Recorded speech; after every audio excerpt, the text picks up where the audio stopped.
Kalmar o'yini bu shunchaki ommabop serial emas, balki chuqur ma'no, hayotiy haqiqat va inson tabiatining eng top qaralarini ochib beruvchi kuchli drama.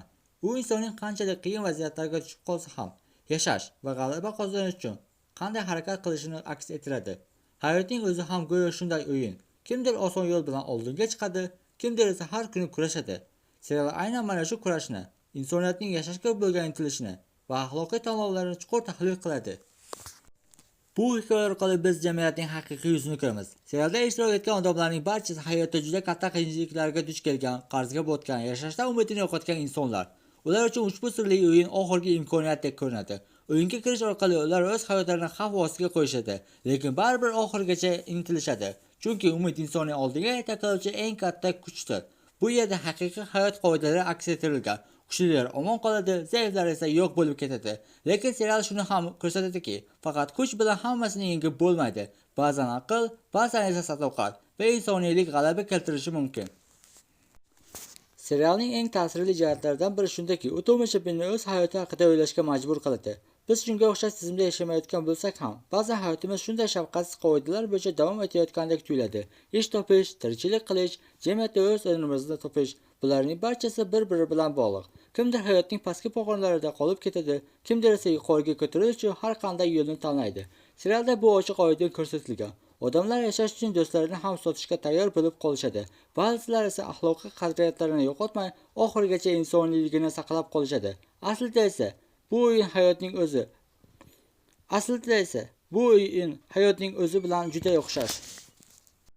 Serialda aks etgan katta haqiqatlardan biri pulning inson hayotidagi roli. Kalmar o'yini bizga shuni eslatadiki, jamiyatda ko'pchilikning muammosi pul bilan bog'liq. Pul bor joyda odamlar o'zining asl tabiatini ko'rsatadi. Kimdir orzu bo'lib ketadi, kimdir esa pul uchun hatto hayotdan kechishga tayyor bo'ladi. Lekin pul hech qachon insoniylikdan ustun bo'lishi kerak emas. O'yinning har bir bosqichida ishtirokchilarning qanchalik o'zgarib borishini ko'ramiz. Ular dastlab birgalikda ishlashadi, keyin esa omon qolish uchun bir-birlarini yo'q qilishga majbur bo'lishadi. Hayotda ham shunday. Odamlar o'z manfaatlari uchun ba'zi eng yaqin kishilariga ham xiyonat qilishadi. Bu juda og'riqli haqiqat. Biroq serial nafaqat bu shafqatsizlikni, balki insonning yaxshi fazilatlarini ham ko'rsatadi. Qahramonlar orasida halol, samimiy va vijdonli insonlar ham bor. Ular uchun pul hamma narsadan ustun emas. Ular axloq va insoniy qadriyatlarni saqlab qolishadi. Aslida esa hayot ham shunday tanlovlarga to'la. Biz ham har kuni shunday sinovlardan o'tamiz. Yomon yo'lni tanlashimiz yoki yaxshi odam bo'lib qolishimiz mumkin. Kalmar o'yini hayotiy tanlovlarning qanchalik qiyinchiligini yana bir bor eslatadi. Serial shuni anglatadiki, hayotda qanchalik qiyin bo'lmasin, biz o'z yo'limizni o'zimiz tanlaymiz.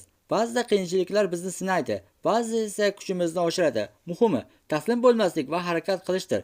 Eng yomon holatda ham umid qilish va oldinga intilish kerak.